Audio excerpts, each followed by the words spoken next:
بسم الله الرحمن الرحیم. الحمد لله و الصلاة و السلام علی رسول الله صلی الله علیه و سلم و علی آله و صحبه اجمعین.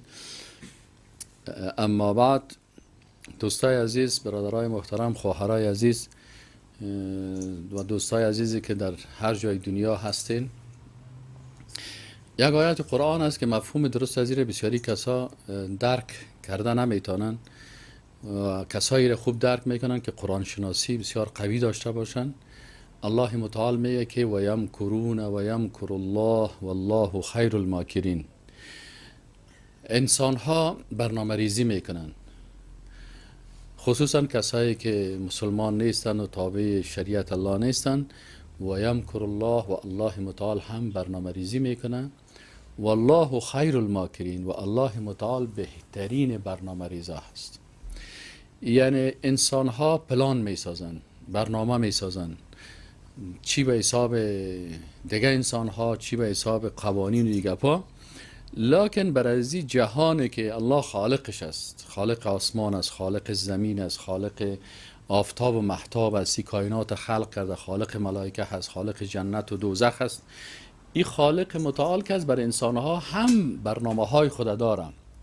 همین قسم که همین برنامه ها، مثلا انسان ها، الله متعال برای دیگر مخلوقات برنامه ریزی کرده و اونا را ترتیب و تنظیم کرده و حفظ میکنه. این آسمان بزرگ و این زمین بزرگ.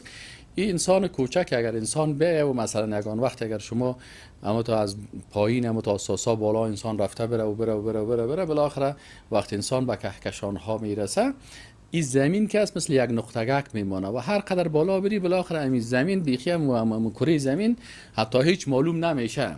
به حساب این مخلوقات بزرگی که الله متعال داره، این وقت الله متعال حفظ میکنه و ترتیب و تنظیم و برازی برنامه داره. این انسان کوچکی که در این کره خاکی هست، برازی هم الله متعال برازی انسان ها هم برنامه ها داره. اینال انسان کسی که عقیده قوی داره باید به این آیت قرآن بسیار عقیده داشته باشه، به خاطر از اینکه الله متعال میگه والله غالب علی امره ولکن اکثر الناس لا یعلمون. الله در کارهای خود غالب است، ولکن اکثر الناس لا یعلمون، لکن اکثریت مردم امیر نمیفهمند. چرا؟ فهم قرآن و فهم دین این نیاز داره به قرآن شناسی بسیار قوی.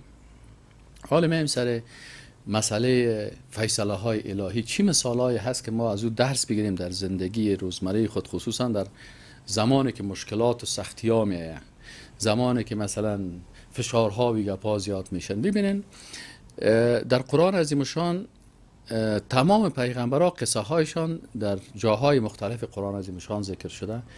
یگانه پیغمبری که کل قصهش در قرآن عظیم شان در یک سوره کامل گفته شده یوسف علیه السلام است. علما میگن که یکی از حکمت های عزی والله اعلم همی است که زندگی یوسف علیه السلام بسیار شباهت داشت با زندگی محمد رسول الله صلی الله علیه و سلم. به خاطر از اینکه رسول الله صلی الله علیه و سلم درس های از زندگی یوسف علیه السلام بیره، مکمل کل قصه زندگیش و ای که مثلا سر یوسف علیه السلام چی شباهت های بین دو چیز داشت، دو پیغمبر داشت. تقریبا از نگاه چندین بخش، در بخش اجتماعی، در بخش سیاسی، در بخش فرهنگی، در بخش اجتماعی، در بخش های مختلف، زندگی دو پیغمبر با هم بسیار شباهت داشتن، بسیار هم تو شباهت زیاد داشتن. خب نمیشه که کل از را نیاز داره که انسان باز مثلا کل از علیحده تشریح کنه. یکی از شباهت های زندگی یوسف علیه السلام با رسول الله صلی الله علیه و سلم مربوط به می آیت قرآن میشه که حال سرزی ما اصل بحث ما سرزی می آیت قرآن است. یوسف علیه السلام هم توسط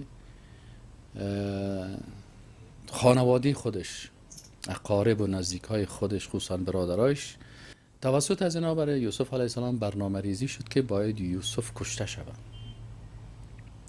و یوسف نابود شود. و یا حداقل اگر یوسف علیه السلام اونا تو برنامه ریزی کردن، اگر یوسف علیه السلام کشته هم نمیشه، حداقل از همین جایی که ما هستیم، همون عزتی که برازی داده شده و همین احترامی که پدرش برازی میکنه و در جایگاه خوبی داره، اصلا از این جایگاه خو این خطا بخوره بره در یک منطقه دیگه، من حیث یک غلام، من حیث یک، چون در سابق هم تو بود که کس میگفت مثل یک غلام یا برده واره میرفت یک جای گوسفند چرانی میکرد یا کار میکرد یا مزدوری میکرد و در اینجا چیز شدن. و به این شکل یوسف علیه السلام و یمکرون یا چی کردن؟ برنامه ریزی کردن. برنامه ریزی چی شد؟ برای از بین رفتن یوسف علیه السلام، نابودی یوسف علیه السلام و حد اقل برای یک زندگی بسیار سطحی و ضعیفی که موسی علیه السلام از امو تاریخ روزگار یا از امو سند زندگی کامل نامش محو شود، دیگه کسی یوسف نباشه و در فامیل از اینا کسی یوسف. لکن الله متعال میگه و یمکر الله، آنانی که در زمین برنامه ریزی میکردن برای ای که یوسف علیه السلام نابود شود، خالق آسمان ها و زمین در بالا فیصله میکنه که ای یوسف نباید نابود شود، بلکه ای یوسف باید صدراعظم شود. یوسف چی شود؟ صدراعظم شود که باز او کسایی که برنامه ریزی برای مرگ ازی میکنن اونا باز بیاین ذلیل شون، برای گدایی بیاین. و همین قسم هم شد که باز اگر شما مثلا سوره یوسف علیه السلام بخواین، بازی هم من برش میگن که ایها الملک چیز این ما بسیار خوار هستیم، غریب هستیم، پیسام نداریم که گندم بخریم و زنا و اشتکای ما گشنه هستن، سر ما رحم بکو چطور کو. بالاخره به گدایی و به فقر و برزی میرسه که یوسف علیه السلام در مقام عالی بزرگ قرار میگیره و یوسف علیه السلام اینا میخواستن که از زندگی را محو بکنه، ولی الله متعال میخواه که یوسف علیه السلام یک حکومت اسلامی بزرگی را بسازه در مصر. متوجه هستین؟ و کل از اینا به میلیون ها انسان مسلمان شوه و به میلیون ها انسان به حق تسلیم شوه و این کسایی که برنامه ریزی کردن یا بسیار ذلیل، خوار و ضعیف شوند. و یمکرون، اینا مکر میکنن، برنامه میسازن. و یمکر الله، و الله برنامه میسازه. والله خیر الماکرین، الله بهترین برنامه ریز است. برنامه الله، پلان الله که است، وقتی که یک چیز را اذا اراد شیئا ان یقول له کن فیکون. بالاخره الله متعال نمی سوره یوسف علیه السلام میگه که والله غالب علی امره. ما و شما صفت عزیز الله را غالب ترجمه میکنیم. والله میگه که والله غالب علی امره، وقتی که کاری را الله بخواه الله غالب است. یعنی دیگرها انسان ها که هستن کل از اینا مغلوب هستن.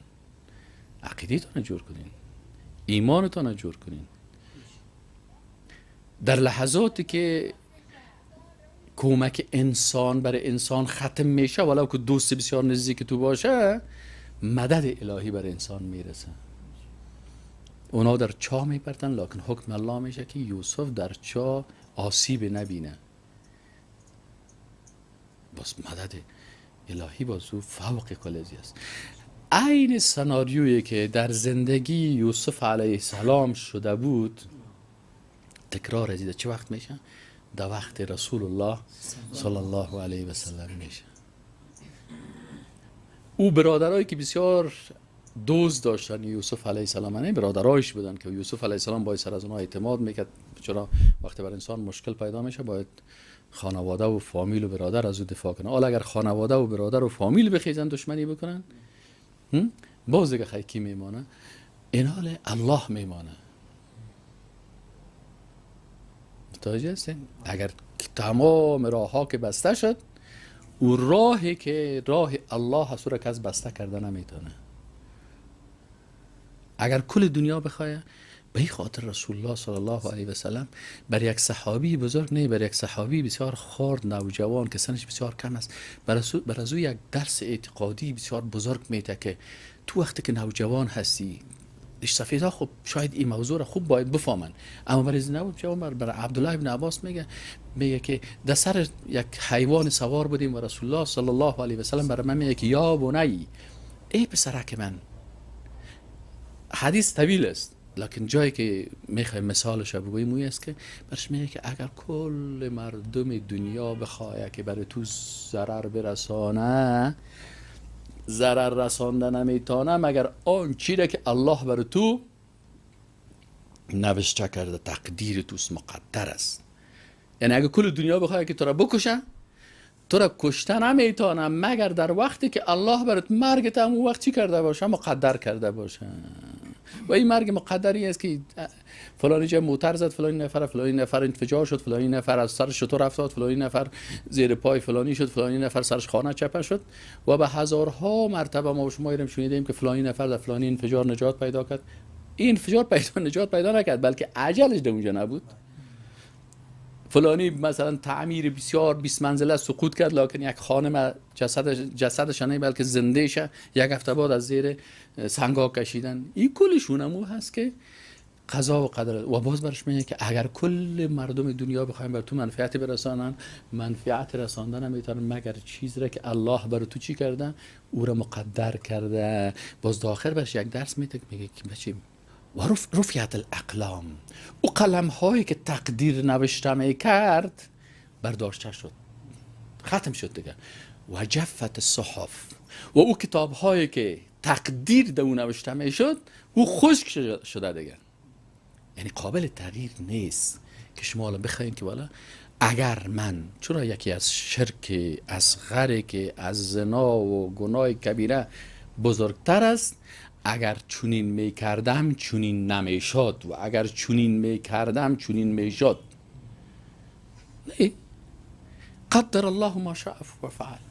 الله مقدر کرد، خلاص اینمی کار مقدر بود. پدر من اینمی قدر عمرش بود، قدر الله ما شاء و فعل، انا لله و انا الیه راجعون. احمد عمرش این قدر بود، برش یک گپ یا یک چیزی بانه شد، بالاخره به این حادثه یا به این پروگرام یا به این رفت. و عین حادثه‌ای که سر یوسف علیه السلام آمد، عین حادثه سر سر محمد رسول الله صلی الله علیه و سلم. و وقتی که طبعا ما شما میفهمیم همین سیرت شناسی هم تو یک ظرفیت، انگلیس ها کپیسیتی بیلدینگ میگن، خود سیرت شناسی هم یک ظرفیت خاصی داره که انسان یک برداشت بسیار قوی ازی باید داشته باشه. من اوت برداشت کردم والله اعلم دیگه، من مطابق همون ظرفیت ضعیف خود میگم دیگه، به سیرت شناس ها من نمیرسم. و من یک وقت در زندان بودم و بعضی چیزها در ذهن من میامد، کتابم میخوانم سیرت، بازو سیرتی که من در حالات نرمال میخوانم بعضی گپ‌ها در ذهن نمیامد.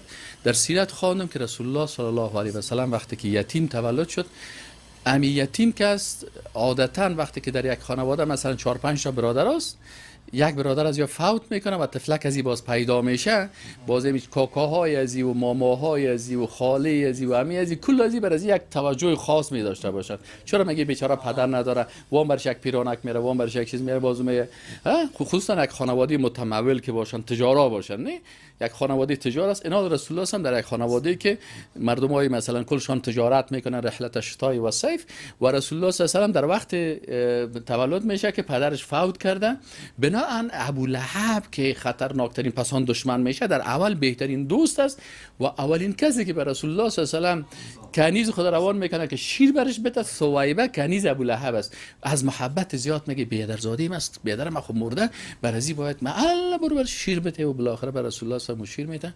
خب خلاصه رسول الله صلی الله علیه و در وقتی که جوان، در وقت طفولیتش وقتی کم کم کلان میشه، محبتی که مردم برازی دارن و آنقدر محبت است که از دیدگاه سیاسی در بزرگترین جایی که مرکز قانون سازی از اینا هست، دارالندوه به اصطلاح امروزی مثلا پارلمان از اینا مشرکین میره، اینا در اونجا کس را نمیمانن، لکن این دمستان 10 سالگی و ترا وقتی که میره اونجا داخل میشه و میشینه و پالوی پدر کلان خود هیچ کس ممانعت نمیکنه. یعنی یک نوع محبت خاصی به همراه داره. لکن وقتی چیز که میشه، وقتی که رسول الله صلی الله علیه و جوان میشه، در تجارت شروع میکنه، کار میکنه، زنه که با هیچ کس آماده نمیشه ازدواج بکنه، از نگاه مالداری و پولداری امروز به نام بزنس وومن میگن، یعنی زن تجارت پیشه، بالاخره آماده میشه که برای محمد صلی الله علیه و سلم خودش پیشنهاد بده که همراه ما ازدواج بکن. و در وقت حجر الاسود که حتی از نگاه سیاسی و از نگاه اجتماعی مردم ها قبایل نزدیک با هم بزنن، یک کسی بیای وقتی که میگه کلی اوه محمد است، امین است، صادق است، طیب است، طاهر است و تمام رتبه های بلنده که انسان از مارشالیام که بلندتر است برای این میتن که صادق است، طیب است، طاهر است، امین است. بالاخره در اون مثلا قضایا پی وقتی که فیصله میکنن کلگی در اون فیصله از او قناعت میکنن.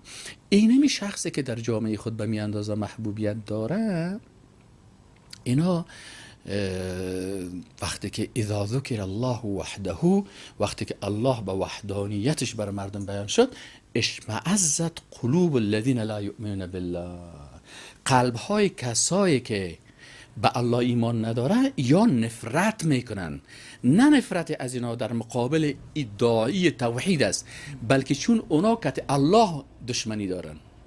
متوجه هستین؟ هر کسی که توحید الله را بگه باز یا اشمعزت، الله میگه قلبای از اینا است. اینا پیغمبر من حیث محمد، من حیث یک انسان، من حیث یک قریشی، من حیث یک عرب، کلش خوش داشتن. ولی مجرده که سر از این وحی می ورقه بن نوفل می برش می که یا رسول الله کاش که من زنده باشم که روزی که قومت تو را میکشن باز من همراه تو کمک بکنم. رسول الله هم تعجب میکنه، اما خریجیه مرا این مردم میکشن؟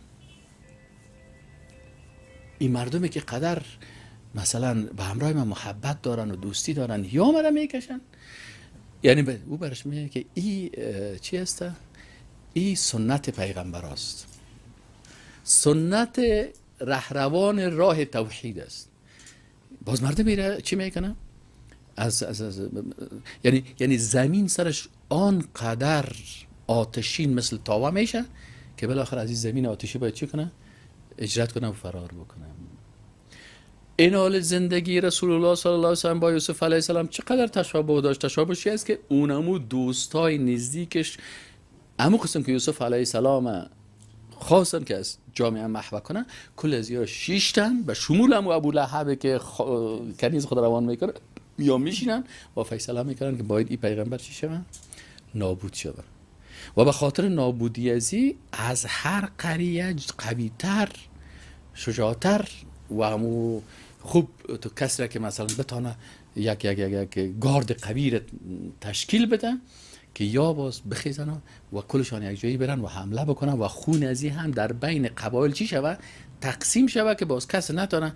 مثلا 20 قبیله وقتی که یک نفر کشتن، باز نال قوم ازی که از این قبیله دشمنی کنه، که از این دشمنی کنه، که از دشمنی کنه، نمیدونن. خلاص بالاخره مجبور میشه میگه کت کل مردم خو دشمنی کردن، نمیدونن. خلاص خونش هم هدر رفت و برو بخیر مرد و گلمش جمع شد.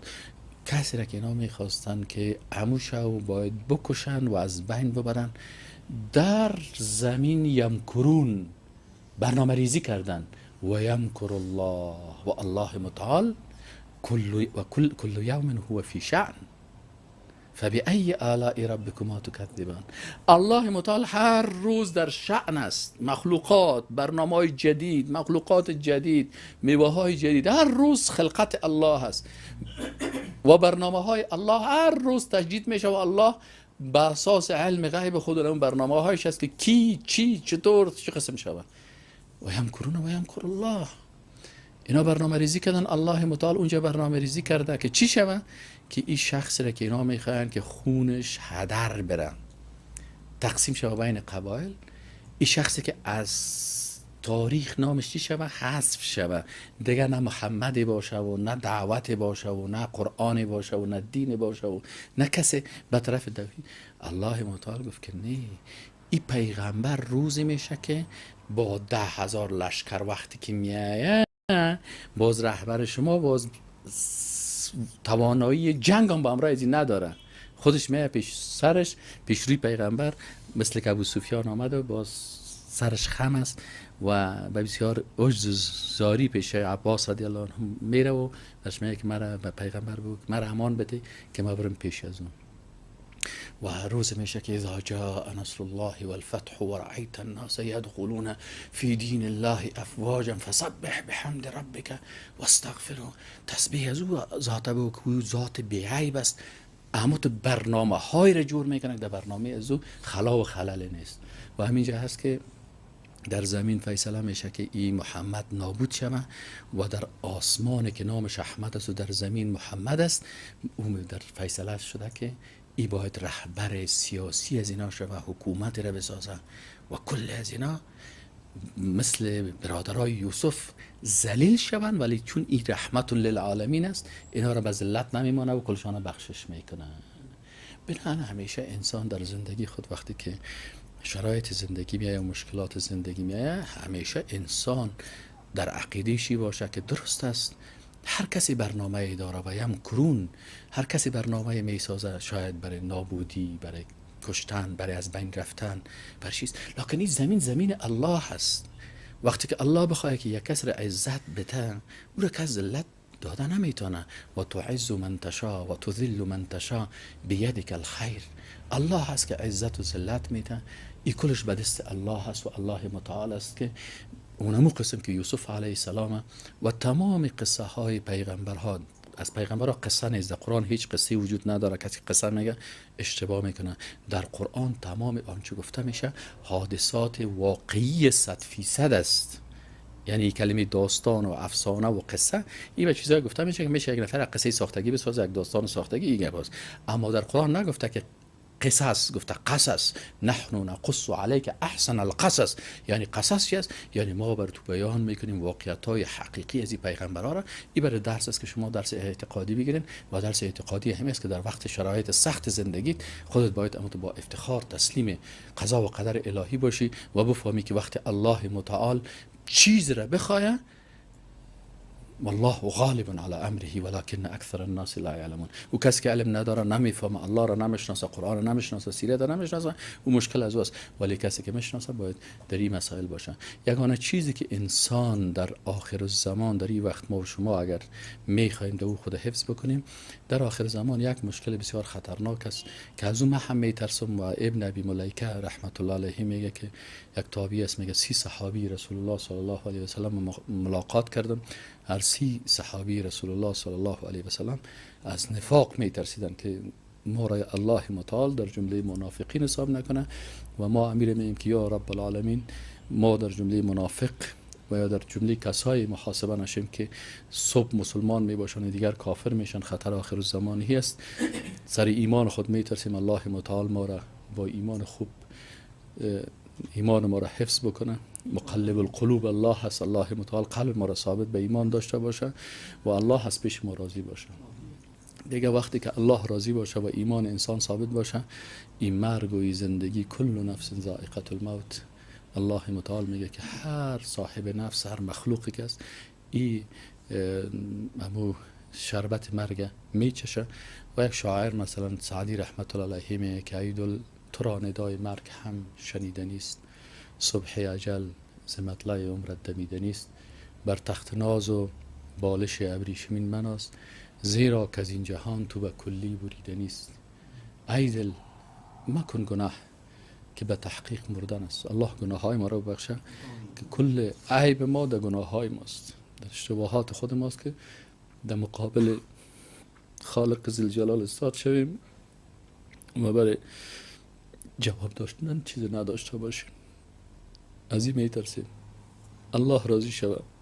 در هر حالتی که الله راضی باشه، تقدیر ما به اون چیزی که الله راضی هست.